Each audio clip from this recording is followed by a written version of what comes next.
1절로 5절의 말씀입니다. 구약성경 시편 100편 1절로 5절의 말씀을 제가 봉독해 드리겠습니다. 온 땅이여 여호와께 즐거운 찬송을 부를지어다. 기쁨으로 여호와를 섬기며 노래하면서 그의 앞에 나아갈지어다. 여호와가 우리 하나님이신 줄 너희는 알지어다. 그는 우리를 지으신 이요 우리는 그의 것이니 그의 백성이요 그의 기르시는 양이로다.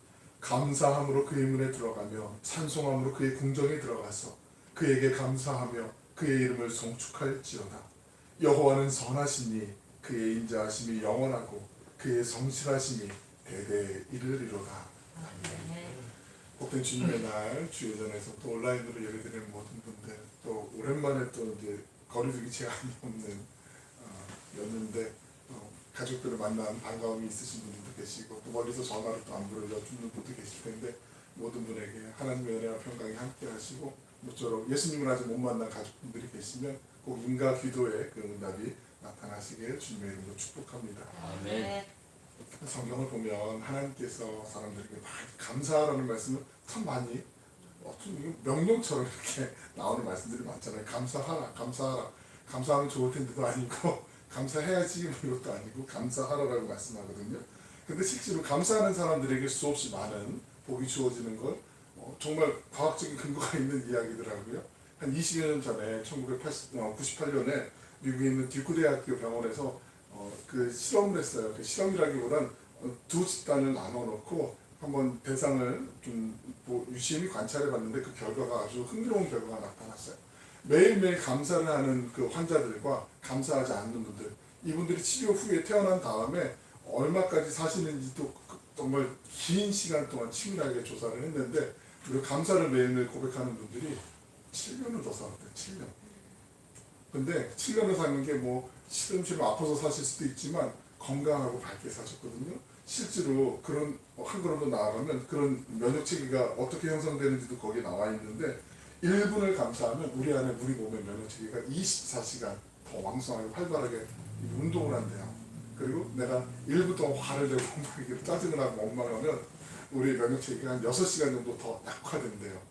그러니까 감사하는 게 하나님이 괜히 감사하라 명령하신 게 아니에요. 우리에게 다 이롭기 때문에, 도움이 되기 때문에 하나님이 말씀해 주시는 거죠. 이 감사의 능력이 일찍 눈을 뜬 존 헬리라는 박사가 있는데, 이분이 감사는 최고의 항암제요, 최고의 해독제요, 최고의 방부제. 그러니까 여성분들 이렇게 좋은 뭐 화장품 바르고 관리하고 이러는 것도 좋은데, 감사하면서 하면 더 좋은 시너지가 나타날 줄로 믿습니다. 마지막 답변 하시면 안 되고, 저는 뭐 어떤 걸 바르는지 모르겠지만 하여튼 감사함을 바르면 훨씬 더 배가가 될 줄로 믿습니다. 그래서 요즘 그 신경정신, 요즘 그 코로나 블루 때문에 우울증하는 분들 많잖아요. 실제로 신경정신과에서 치료 요법 중에 많이 각광받는 것 중에 하나가 감사 일기를 쓰는 거예요. 똑같은 관점에서 보는 일인데 감사할 거 별로 없는데 뭐 이래도 그냥 감사할 거 억지로 참는 거예요. 그래서 몇 글자라도 써보는 거죠. 그러다 보면 그 속에서 이분의 마음이 바라보는 시선이 바뀌게 되고, 감사하다 보니까 감사할 게 점점 있었구나 알게 되고 더 늘어나게 되는 거죠. 그리고 호흡법과 같이 연계해서 하더라고요. 그러니까 우리가 들숨과 날숨 있잖아요. 코로 숨을 깊이 들이마시고 잠깐 멈추었다가 입으로 천천히 내뱉고. 이게 저는 합창 처음에 그 웜업할 때 합창 이제 지휘를 저도 한 18년 정도 했는데, 그 웜업할 때 이제 주로 많이 이렇게 했었거든요. 근데 이게 그것만 연결되는 게 아니라 신앙에도 그렇고 정말 연결되는 게 많더라고요. 우리 정통의 기도법 가운데 사막의 수도사들이 이 관상 기도할 때 호흡법을 연계해서 이제 기도를 많이 했거든요. 근데 이게 정말 숨을 들이마실 때 하나님이 내 안에 들어오시고, 하나님이 그 코에 후 하고 숨을 불어 넣으시니까 사람이 생명이 되었다라고 창세기 말씀하시는 것처럼 하나님의 것이 내 안에 들어오고 후 하고 뱉을 때 내 안에 모든 연약하고 추하고 더러운 죄들이 나아가고, 이런 마음으로 기도하는 게 이제 대표적인 호흡하면서 기도하는 법인데, 그게 정말 연결이 이렇게 되는구나 느껴지더라고요. 그래서 답답하고 어려운 일들 많지만 그 속에서 감사할 걸로 억지로 찾아서 오늘도 삶을 주신 거 감사하고, 오늘도 내가 호흡할 수 있고 눈 뜰 수 있는 것도 감사드리고, 그렇게 하다 보면 정말 건강하게 또 주님 안에서 행복하게 하루하루 우리의 삶이 복된 날이 될 줄로 믿습니다. 한 번은 그 명절, 요번 같은 일은 명절 연휴에 고속버스를 타고 이제 사람들이 이제 목적지에 도착해서 이제 내려요. 내리는데 요즘은 이제 기사분들이 다 앞에 나와가지고 인사하는 경우도 있고 많이 그런데 예전에는 그냥 자기 볼일 바쁘니까 빨리 가잖아요. 계속 가는데 한 청년이 감사합니다. 여기까지 안전하게 운전해 주셔서 감사합니다. 이렇게 인사를 하니까 기사분이 막 이렇게 얼굴에 미소가 막 만연했는데 감사의 전염력이 있잖아요. 한 사람이 그러고 나니까 그 다음 사람도 나도 좀 해야 되는 것 같은 느낌. 그래서 감사합니다, 고맙습니다. 몇 명 안 되지만 그 속에서 나중에 기사분이 와 얼굴도 많이 밝아지고 감사의 일을 아무런 전염력도 있는 거 우리가 잘 알고 있잖아요. 감사하는 게 얼마나 중요한지 오늘 그래서 감사와 하나님 높이는 거에 대해서 지금 말씀 잠깐 나누려고 해요. 사도 바울이 이미 이 비결을 알았죠. 그래서 우리가 잘 아는 데살로니가전서 18절에 5장 18절에 보시면 항상 기뻐하라, 쉬지 말고 기도하라, 범사에 감사하라 18절에 말씀하고 있잖아요. 이런 너희를 향하신 하나님의 뜻이라고까지 말씀하고 있어요. 모든 일에 감사하라고 말씀하죠. 불평할 수 있고 원망할 수 있는 그런 상황에도 감사함을 사도 바울은 이미 알았던 거죠. 왜냐하면 그 속에 하나님의 뜻이 있기 때문에 알았던 거죠. 하나님의 백성들은 감사하면서 살아가야 되되 하나님을 향해서 감사하는 게 먼저잖아요. 나 스스로를 위해서 감사하는 것도 그래 고마워라고 할 수도 있지만 근본적으로 우리는 하나님께 감사하고 하나님을 찬양하는 존재로 만들어진 거 아니겠습니까? 누가복음 7장 잘 하시는 말씀이 많이 나옵니다. 36절 이하에 보시면 한 여인이 등장을 하죠. 바리새인 한 사람이 이제 예수님을 자기 집으로 초대를 해서 이제 식사를 같이 하시자고 초청을 해요. 그러니까 그 액면만 보면 참 괜찮은 사람이구나 생각하시는데 예수님에게 뭐 흠이 될 게 뭐 있을까? 흠집 잡으려고 이제 초대한 거 우리가 다 알고 있잖아요. 그때 이제 한 여인이 등장해서 이 여인이 주님 앞에 자기가 갖고 있었던 그 향유를 예수님께 이제 드리는 장면을 우리가 나오고 잘 알고 있잖아요. 1년 동안 노동자가 쓰지 않고 다 모아야 될 만한 아주 엄청난 액수가 들어갈 수 있는 그 향유를 예수님께 이제 부어 쏟아내죠. 그리고 머리카락을 풀어서 주님의 먼지 묻은 발등을 닦게 되죠. 그녀의 눈시울에는 뜨거운 눈물이 이제 흘러내리기 시작합니다. 자기를 낮추고 예수님을 높이는 감사였죠. 이건 정말 거짓되지 않은 진실한 감사였잖아요. 영혼 없는 감사가 아니었잖아요. 정성과 사랑이 아주 가득 담긴 감사, 최선을 다하는 감사였잖아요. 이 감사에 감동하신 주님께서 이 여인을 칭찬하고 극찬하면서 평안과 구원을 선물하시죠.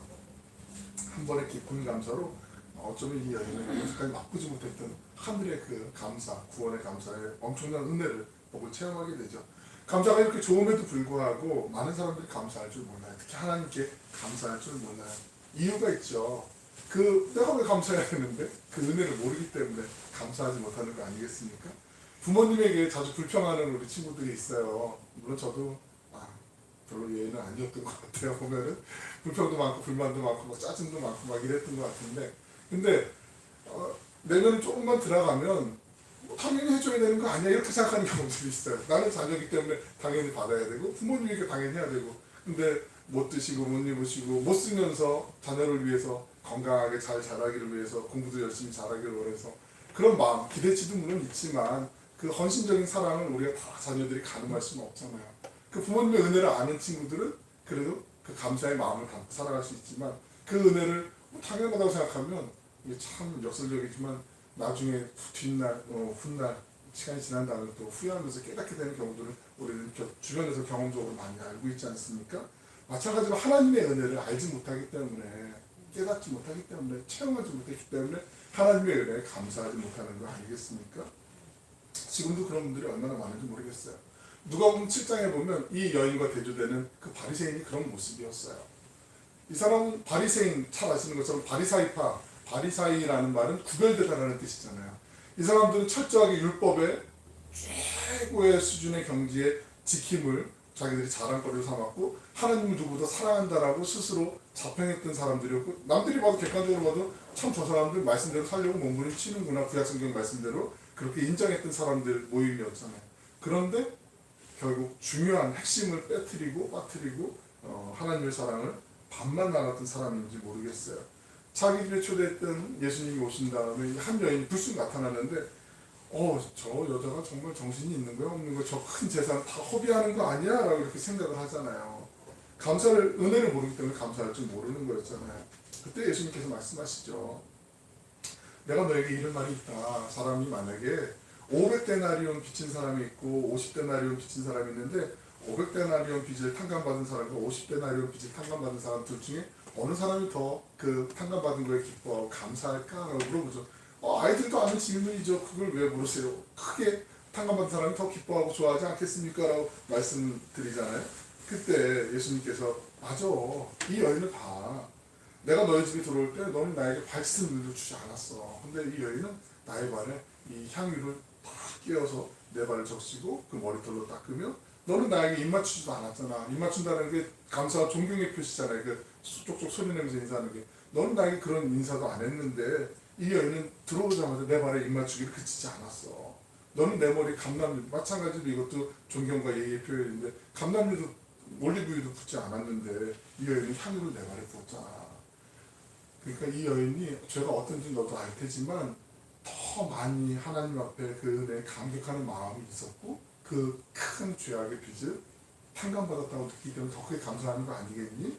너 하나님의 그 은혜를 너가 알아야 될 것 같은데 너가 잘 모르는 것 같아서 내가 얘기하는 거야 라고 예수님이 아마 그렇게 말씀하셨을 거예요. 바리새인 정말 하나님의 그 은혜를 아마 책으로 알고 글로 알고 마음으로 조금은 느꼈을지 모르지만 내가 체험하지 못했어요. 그러니까 그 고백에 있어서 한계가 있을 수밖에 없고 모든 걸 나의 상황에 맞춰서 판단하게 되고 평가하게 되고 그걸로 그 사람들은 어떻게 점수를 매기는 심판자의 역할까지도 아마 봤는지 모르겠어요. 우리 종종 신앙생활 하다 보면 그런 함정들이 있거든요. 직분이 이제 좀 어느 정도 이제 더 이제 많이 이제 생기고 중직이 되시고 신앙의 연륜이 있으면 그래도 어느 정도 보시면 이제 사람들 신앙생활 하는 모습이 안타까운 모습도 보이고 잘하는 건강한 모습도 보이는데 그 모습을 보면서 안타까운 모습을 보일 때는 더 열심히 기도하면 되고 건강한 모습을 보일 때는 잘한다 격려하면서 같이 발맞춰 가면 되는데 그때 자꾸 이제 점수를 매기는 경우들이 종종 생길 때가 있어요. 그러면 이제 이게 본인도 영혼이 좀 피폐해지고 그걸 혹시라도 다른 분이 알게 되면 서로 마음에 골짜기가 생길 수밖에 없잖아요. 이게 좋은 골짜기가 아니라 힘든 골짜기가 생길 수 있어요.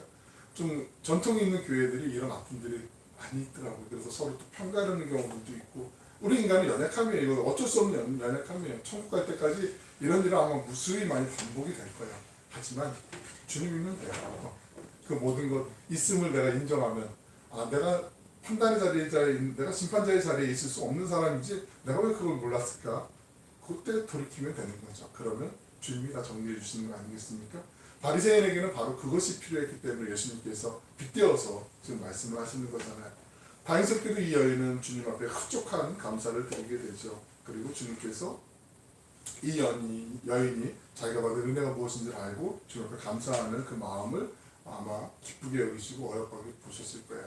동네에서 사람들에게 수근수근대는 소리를 늘 언제나 들어야 됐었고 손가락질도 받아야 됐었고 참담한 삶을 살아야 되는 그런 여인이었을 거예요. 어떤 죄를 지었는지 구체적으로 말씀하진 않지만 우리가 뭐 다른 복음서부터해서 짐작을 할 수 있겠지만 그렇다고 해서 이 여인이 어떤 상황 때문에 죄를 지었는지 우리는 모르는 거잖아요. 함부로 판단할 수 없는 거잖아요. 그런데 예수님이 이 여인을 만나면서 죄를 용서해 주셨어요. 그럼 끝이에요. 예수님이 용서해 주셨는데 우리가 함부로 뭐라고 왈가왈부 할 수는 없는 거 아니겠습니까? 그리고 이전에 경험해 보지 못했던 하늘의 평안함, 참된 자유와 그 기쁨을 맛보는 거죠. 우리는 누구나 실수할 때가 많이 있습니다. 쓰러질 때도 많이 있고요. 같은 죄를, 같은 연약함을 반복할 때가 참 많이 있습니다. 사람이기 때문에 그럴 수밖에 없어요.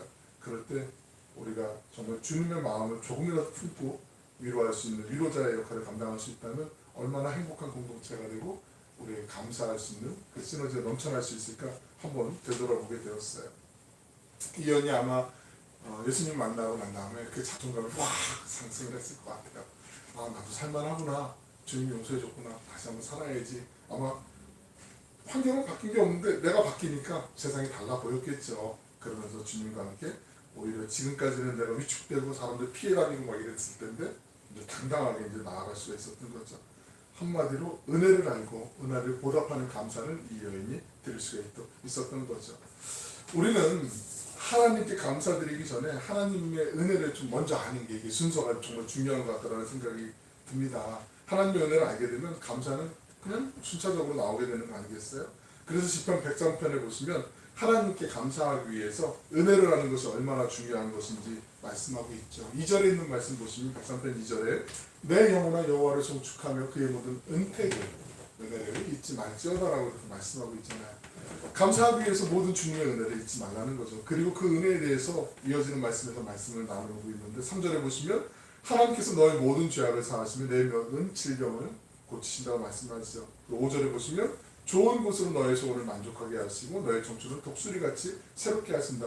청춘처럼 우리의 마음을 몸을 새롭게 해주신다고 말씀하세요. 9절에 있는 말씀 보시면 책망하시되 노를 품지 않으시고 분노하지 않으시고 10절에 우리의 죄를 따라 처벌하지 않으신다. 하나님 만약에 우리의 죄 지은 만큼 그때그때마다 벌하시면 우리 아마 살 수 있는 사람 아무도 없을 거예요. 이 은혜가 너희 안에 있으니까 잊지 말라고 주님이 말씀하시는 거죠. 그리고 그 은혜를 기억하며 감사하라고 주님이 말씀하고 계세요. 오늘 본문인 시편 100편에서도 하나님의 백성이 기억해야 될 그 은혜를 분명히 말씀하고 있습니다. 우리 3절 4절에 있는 말씀을 한번 같이 읽어보도록 하겠습니다. 시작. 여호와가 우리 하나님이신 줄 너희는 알지어다. 우리를 지으신 이요 우리는 그의 것이니 그의 백성이요 그의 기르시는 양이로다. 감사함으로 그의 문에 들어가며 찬송함으로 그의 궁정에 들어가서 그에게 감사하며 그의 이름을 송축할지어다. 아멘. 하나님께서 우리를 지으셨잖아요. 하나님의 자녀가 되게 하셨잖아요. 우리를 기르시는 선한 목자가 되시잖아요. 성경은 이 은혜를 기억하라고 말씀하고 있고요. 기억할 뿐만 아니라 감사하라고 우리에게 명하고 계세요. 우리가 이 은혜를 알 때 우리의 감사는 더욱더 깊어지고 풍성해지는 거죠. 많은 사람들이 감사를 표현하기도 하지만 때로는 원망하고 불평할 때가 많이 있습니다. 그래서 어쩌면 조건과 환경에 따라서 감사의 여부가 달라지는 경우들이 있어요. 사람들 누구나 어느 누구도 예외 없이 있어요. 출애굽 당시에 이스라엘 백성들을 잠깐만 기억해 보시자고요. 하나님의 은혜 안에서 10가지 재앙이 끝나고 난 다음에 출애굽을 하잖아요. 200만 명 가까이 되는 그 많은 사람들이 나오고 난 다음에 홍해를 이제 가르게 되고 홍해를 건너가게 돼요. 정말 여태까지 경험해보지 못했던 최고의 찬양을 하나님께 영광 올려드리고 미리암의 소목소리를 또 모든 사람들이 목숨 놓고 찬양할 때마다 그 은혜가 정말 충만했을 거예요. 그런데 딱 사흘 걸렸어요. 사흘이 지난 다음에 마라라고 하는 쓴물이 나오는 곳에 이르자 여태까지 또 쏟아내보지 못했던 온갖 불평과 불만들이 많이 쏟아지는 거 아니겠어요? 그러니까 사람은 환경에 따라서 이게 감사도 됐다가 때로는 원망도 됐다가 늘 언제나 이렇게 변개할 수 있는 연약한 존재라는 거죠. 이런 마음들이요 40년 내내 광야 생활을 지나가는 동안에 정말 계속 반복이 된 거 우리는 잘 알고 있지 않습니까? 하나님을 향한 감사는요 조건을 뛰어넘는 감사인 줄로 믿습니다. 왜냐하면 하나님 그분 자체가 존재 자체가 우리의 감사의 이유잖아요. 하나님께서 지금까지 베풀어 주신 그 은혜만으로도 우리는 충분히 감사할 수 있는 조건이 되는 줄로 믿습니다. 앞선 그 누가복음에서 그 여인은 주님께서 제가 이런 기도했는데 응답해 주셔서 감사합니다 이런 얘기 없잖아요. 주님 제가 원했던 반대 이거 잘 달성하게 해주셔서 감사합니다 이런 얘기 들은 적도 없어요. 이미 받은 그 구원의 은혜, 그 사랑, 그 용서를 받은 것만으로도 주님께 큰 감사와 영광을 올려드렸어요. 삶의 어떤 조건이나 형편을 바라보지 않은 주님 앞에 진솔한 감사를 드린 거죠. 사도 바울도 마찬가지였지 않습니까? 하나님께 감사, 또 감사드리며 살았던 인생 아니겠습니까? 왜 그가 눈만 뜨면 감사를 그렇게 강조를 많이 했을까? 하나님께서 사도 바울에게 주신 은혜가 다른 사람들도 많이 주셨겠지만 그가 겪어보고 체험해보고 고백할 수 있는 은혜가 많았던 거죠. 사도 바울은 잘 아시지만 예수님을 만나기 전에는 예수님을 믿는 사람들 핍박하는 박해자였잖아요. 정말 아주 저렇게 끔찍할 수 있을까 싶을 정도로 잔악했던 사람이었잖아요. 스데반이 돌에 맞아 죽을 때 그 돌을 던지기 위해서 내가 좀 갖고 있어봐 이럴 때 사도 바울이 그 옷도 책임져 줬던 그런 사람이었단 말이죠. 근데 훗날 시간이 지나고 예수님을 만나고 난 다음에 아마 스데반의 일이 생생하게 지금도 바로 눈앞에 있는 것처럼 기억나지 않았을까요? 사도 바울 나는 죽을 수밖에 없는 죄인인데 예수님이 나를 만나주시고 나에게 사명을 주시고 하나님의 일을 감당할 수 있도록 하나님의 청지기로 나를 불러주시고 종으로 불러주신 것 그거 생각하면 늘 언제나 감사할 수밖에 없고 늘 언제나 부족해도 하나님 감사합니다라고 그렇게 주님을 고백하지 않았겠습니까? 그래서 고린도전서 15장에 그런 말씀하잖아요. 나의 나된 것은 주님의 은혜임을 고백하고 감사하는 거 아니겠습니까? 그 은혜 때문에 내가 강구해서 그렇게 열심히 기도해서 하나님 이 병 좀 고쳐주세요라고 기도했는데 그거 낫지 않아도 감사했어요. 물질이 좀 필요했는데 궁핍해도 감사했어요. 죄를 용서받은 은혜, 구원받은 은혜, 하나님의 자녀가 된 그 은혜, 하나님의 인도하심을 받는 그 은혜 때문에 어떠한 상황에도 감사의 그 소중함을 놓치지 않았던 거죠. 역설적이지만 감사할 수 있는 환경과 상황 그 아닌 거에서 감사를 많이 했던 것, 앞서 보셨던 데살로니가전서 5장 18절에 있는 말씀, 범사에 감사하라, 이것이 그리스도 예수 안에서 너희를 향하신 하나님의 뜻이라고. 이것만 외치는 게 아니라 어디서든지 언제서든지 하나님께 감사해야 됨을 강하게 전했어요. 사람들은 많은 사람들이 거의 신앙인들도 예외 없어요. 조건이 충족되면 감사가 자연스럽게 나와요. 그건 누구나 할 수 있는 당연한 감사죠. 취업해서 감사하고, 뭐 시험 잘 봐서 감사하고, 뭐 건강해져서 감사하고. 근데 바꿔 얘기하면 그게 안 되면 또 감사 안 할 수도 있는 거잖아요. 상대적인 거잖아요. 시험 떨어졌는데 감사 어떻게 해요? 승진 안 했는데 감사 어떻게 해요? 취업 안 됐는데 어떻게 감사해요? 평 안 고쳐주시는데 어떻게 감사해요? 물론 하나님께 감사하면서 사는 게 좋죠. 중요하죠. 그런데 본질은 그게 아니라는 거죠. 하나님 한 분만으로 감사할 수 있는 것, 이게 제일 중요한 거죠. 때가 되면 하나님의 때에 하나님이 악한 것도 선한 것을 바꿔주시잖아요. 창세기 50장 20절에 있는 말씀처럼 우리의 삶의 모든 것을 하나님 다 알고 계시잖아요. 우리는 지금 겪고 있는 부분 우리 지난 시간들을 주마등처럼 스쳐 지나가면서 맞아, 그때 하나님이 이렇게 하셨구나, 내가 그때 왜 몰랐을까, 좀 참을 걸, 조금 기다릴 걸, 조금 하나님을 더 믿어볼 걸, 기도할 걸, 이런 후회가 드는 순간이 여러분은 어떠셨는지 모르겠는데 저는 좀 종종 많이 있었거든요. 정말 하나님으로 만족할 수 있는 감사, 그 속에서 하나님이 선한 목자가 되셔서 우리를 영생의 길로 인도하시는 그 은혜를 감사할 수 있는 것, 이거 정말 얼마나 기쁘고 감사한 일이겠습니까? 요즘 기독교를 굉장한 사이비 이단들 많이 있고, 또 언론에서 그런 다큐멘터리나 그런 보도들을 할 때 보면 정말 우리 그런 생각 하잖아요. 어떻게 저렇게 이단에 빠질까, 사이비에 빠질까. 근데 그분들도 자기들이 지금 이단에 사이비에 빠져 있는지 모르기 때문에 거기서 계속 헤매고 허덕이는 거 아니겠어요? 그런 얘기가 우리 어린 친구들하고 만나서 가끔 얘기할 때 그런 얘기를 해요. 너가 만약에 지금 무슬림이었으면 하루에 5번씩 시간 정해놓고 그거 기도해야 되고, 그거 되게 불편하지 않겠어? 너 잠깐 어쩌다 한번 기도하는 것도, 밥 먹을 때 기도하는 것도 되게 불편해하는데, 만약에 예를 들어서 그리고 지금 이단 사이비에서 얘기하는 것처럼 어떤 사람이 정말 하나님의 둘째 아들이라고 그러고 하나님이라고 그러고 이래서 그 사람을 따라가야 되고 그 사람을 믿어야 되고 신뢰해야 된다고 그러면 얼마나 끔찍하겠니. 이런 이야기를 하면 얘들은 북한보다 더 엄청나 그렇게 얘기를 하면 그때 가서 정말 그런가? 잠깐 생각을 해보는 것 같아요. 근데 정말 그렇잖아요. 우리가 사람은 신뢰의 대상이 아니고 믿음의 대상이 아니잖아요. 사랑해줘야 될 대상이고 우리 다 연약한 존재들인데 온전하신 하나님만을 바라볼 수 있고 하나님을 우리가 또 따라갈 수 있는 것만큼 감사할 수 있는 이유가 어디에 있겠습니까? 우리가 하나님 앞에 가는 그날까지 우리의 죄를 용서하신 그 주님 앞에서 우리의 구원과 영원한 생명을 주신 그 하나님의 은혜를 감사하고 또 감사해야 할 줄로 믿으시길 바랍니다. 우리를 여기까지 인도하신 그 에베네셀의 하나님의 은혜가 반드시 우리 한 분 한 분에게 있는 바람이 있습니까? 그래서 그 은혜 때문에 하나님의 때를 기다릴 수 있으면 지금 당장 내가 원하는 그 기도의 제목이 응답되지 않아도 감사할 수 있는 거고, 아까 우리 찬양했던 것처럼 몸이 아파도 감사할 수 있는 거고, 취업이 되지 않아도 어쩌면 일시적으로 잠깐 내 길에 막히는 것 같아도 하나님 앞에 감사할 수 있는 줄로 믿습니다. 설령 그 이상의 충격을 받아도요 감사할 수가 있어요. 사랑의 원조탄 손양원 목사님의 그 고백, 이거는 예수님의 사랑을 맛보지 않고 도저히 이거는 제정신이 아니면 이렇게 할 수 없는 고백이잖아요. 어떻게 자기의 사랑하는 아들 둘을 죽인 그 정말 어떻게 정말 응징을 해도 아쉽지 않을 그 사람을 자기 양아들로 삼고 그리고 그 속에서 감사의 고백을 할 수 있는 건 이거 도저히 예수님의 사랑이 아니면 감당할 수 없는 거 아니겠습니까?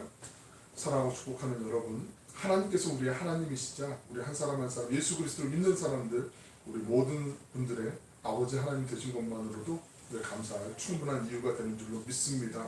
그 은혜 안에서 날마다 하나님의 뜻한 바가 더디 응답되는 것 같아도 감사할 수 있고, 우리의 꿈이 때로는 좀 더디가는 것 같아도 몸이 아파도 하나님께 감사할 수 있는 그 감사로 은혜가 선순환되고 우리의 몸도 마음도 건강해지시길 바라요. 아멘. 나중에 우리 도정환 박사님 또 그런 귀한 간증 하실 때가 반드시 있을 거라고 저는 믿어요. 몸을 하나님도 지켜주시고 건강도 지켜주시고 회복시켜주셔서 얼마나 감사한지 모르고요. 그 찰스 스펄전 목사님 유명한 또 복음 전도자였는데 찰스 스펄전 목사님이 그 말씀을 하시죠. 우리 한번 화면 볼까요? 네. 하나님은 등잔을 보고 감사하면 촛불을 주시고 촛불에 감사하면 달빛을 주시고 달빛을 보고 감사하면 태양빛을 주신다. 감사가 또 다른 감사를 낳는 것을 잘 알고 계시죠? 이 은혜를 알고 우리의 환경이나 조건이 아니라 그것을 뛰어넘는 하나님께 감사와 또 영광의 찬송을 올려드리는 우리 모두에게 감사의 은혜가 더욱더 넘쳐날 줄로 믿습니다. 지난 2년여의 그 코로나 상황 가운데 한국교회뿐만 아니라 모든 선교지 모든 것들이 다 많이 좀 힘들어졌죠. 위축되었죠. 많이 흔들렸죠. 그러나 우리 반드시 다시 일어날 수 있습니다. 주님 앞에 오늘부터 그 조건을 초월한 하나님 앞에 감사를 고백하는 거죠. 감사의 기도 쓰는 게 뭐 신경정신과에서는 치료 방법 중에 하나라고 하는데 우리 믿음 안에서 감사의 기도 얼마든지 쓸 수 있잖아요.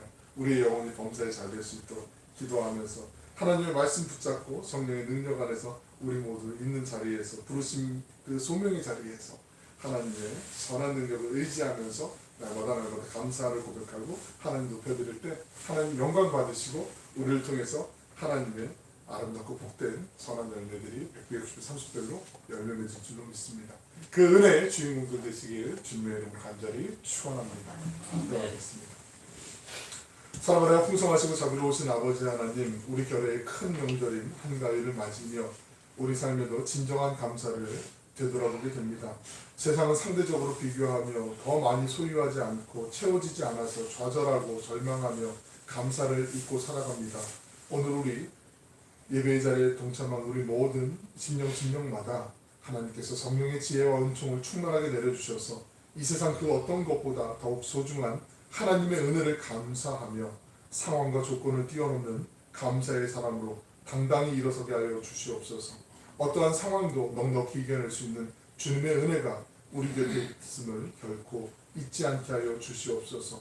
우리의 시선이 감사의 관점으로 바뀌게 하여 주시고 하늘의 소망을 품고 감사의 기쁨을 빼앗기지 않으며 언제 어디서나 주님을 찬양하고 행복한 순례의 걸음이 되도록 주님께서 붙잡아 주시고 인도하여 주시옵소서. 사랑 많으신 예수님의 이름으로 기도 올리옵나이다.